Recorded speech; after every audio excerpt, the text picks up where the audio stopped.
Routine or field reports. God damn it! I was there. I was right there. I could have saved those people. I could have saved the whole fucking situation. Here's what I don't get. How do you recruit the best of the best and not allow them to do their fucking job? Son of a bitch. Thing is, we pull out now. We can't ever go back. The whole area just becomes one big dark zone. Totally lawless. Jesus, we're letting them win. Stop it. Stop being a pussy. Get a fucking grip. Think, goddammit. Idiots. Motherfucking idiots. How dare they? How dare they? Okay. First of all, I owe myself an apology. Emotional outbursts are unacceptable, certainly unprofessional, no matter how provoked. So, I apologize. I forgive myself. I move forward. Good. Now the question of the moment, this betrayal, this changes things. Things have changed. This is clear. We have been lied to. We are sent to do a job. Things get tough. Suddenly, we're not allowed to do it. Rules are broken. Values discarded. A city abandoned. This is the truth. This is reality. The man behind the curtain.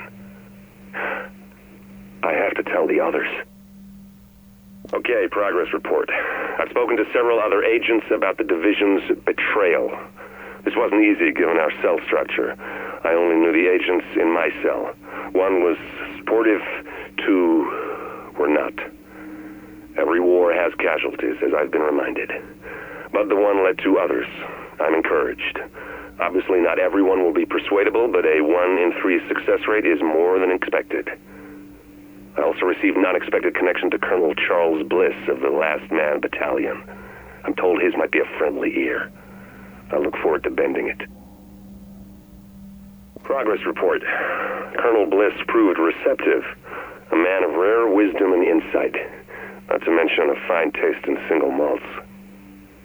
New challenge. With most of the initial wave of agents either dead or playing dead, the division has apparently activated a second wave. Smaller than the first, it seems. Poor planning. For want of a nail, the war was... I'm sure they're good people.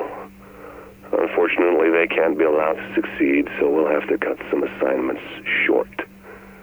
Nobody said saving the world was going to be easy. Progress report. It looks like the Last Man Battalion's the best bet, at least in the short term. I've set up a line of communication with Lieutenant Colonel Charles Bliss, and it's proving mutually beneficial. There's a certain overlap of viewpoints there, and some shared ambition. He's a man who has a vision for this godforsaken rock, one that I can work with. We've already collaborated on one operation in Brooklyn, but taking down a helicopter is just a first step. Let's see how far this can go. I've had an idea, and it's a good one. Let's think about the virus. What do we know? That it's similar to smallpox. Not smallpox, but similar, which means it's a designated variation. Smallpox is the base on which a designer made alterations. Now, live smallpox exists in only 2 places, DCD and Russia. The base virus had to come from one of them. DCD? I would have heard if their security had been breached. So, Russia. Now let's think about the designer. Are there virologists with connections to both New York and Russia? In fact, there are 2. One's Russian, one's American.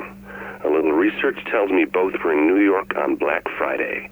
Thank you, Shade Tech. Let me rethink things a little. Did some more digging into our 2 virologists, specifically their work.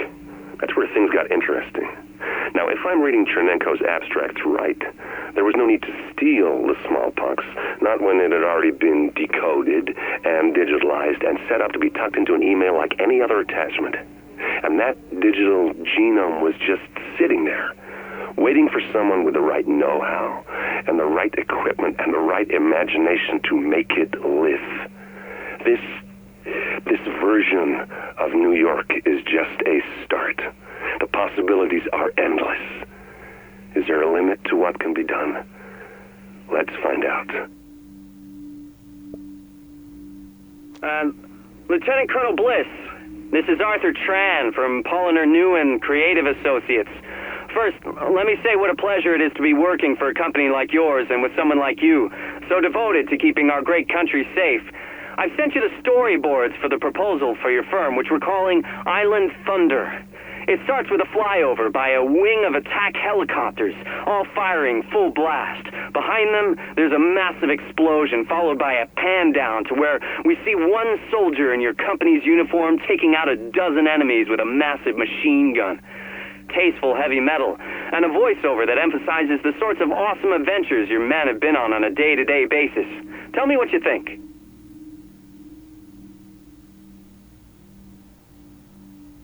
Mr. Tran, this is Charles Bliss calling.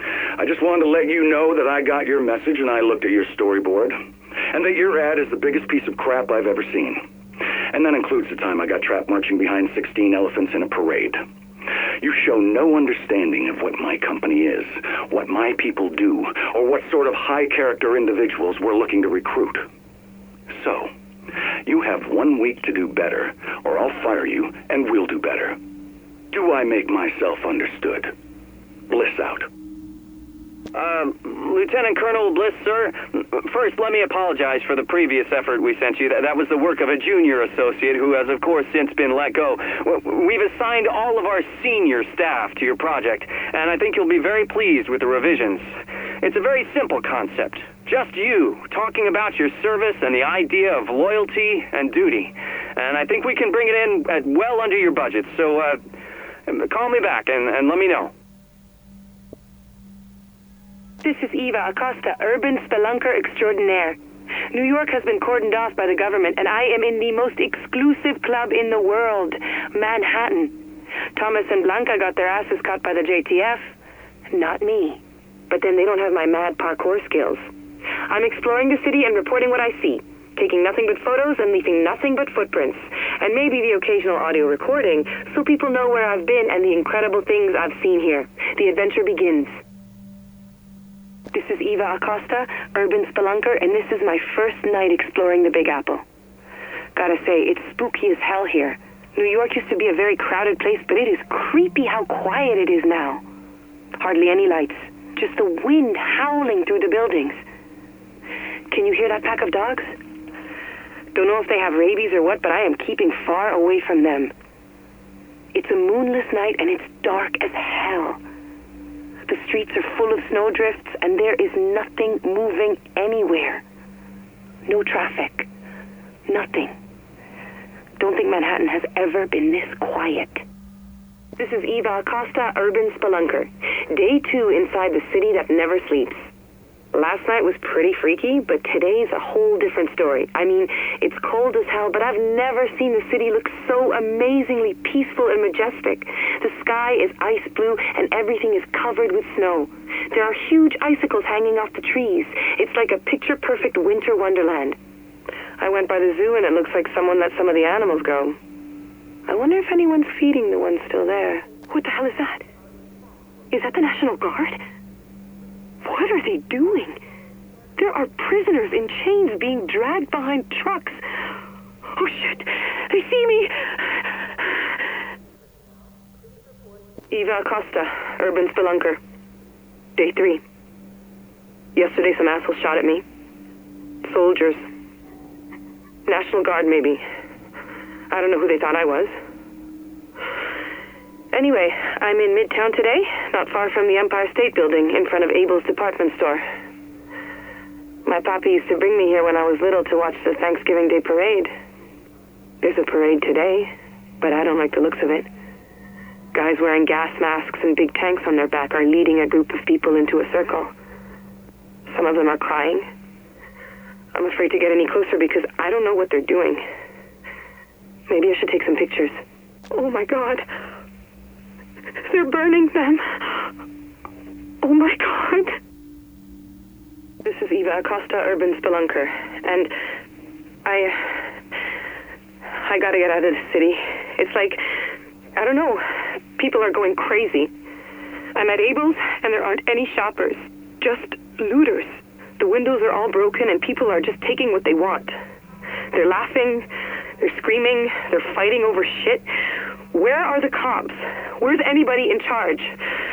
I always thought I was some kind of anarchist, flipping off the man, fighting the status quo.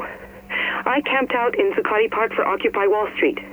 I protested the G7 summit, but this is just sad. There's a woman on the street and she's bleeding and she's crying and no one is helping her. And I can't either because if those looters see me, I don't know what they'll do to me.